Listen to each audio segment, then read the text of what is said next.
Welcome back to the channel, my friends. Today we've got a challenging job ahead of us. This is a tractor axle housing with a completely damaged mounting bore. The repair is so difficult that one question still remains. Can it actually be saved? Today we'll be taking on an unusual restoration project. We're going to create a new mounting surface and reinforce it using a special method to ensure a strong and reliable fit. This is going to be an interesting repair from start to finish, so make sure you stay tuned.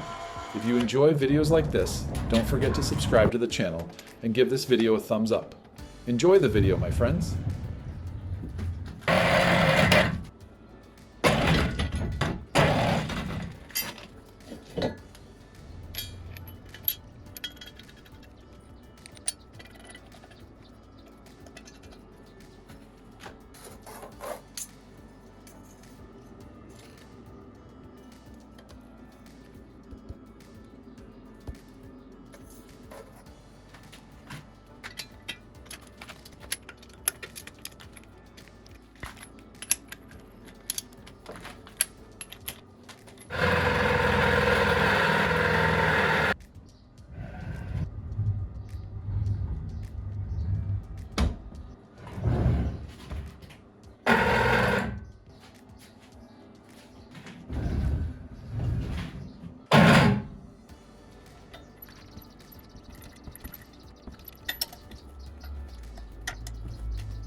Here we'll machine an offset to prevent the bolt from breaking through to the outside.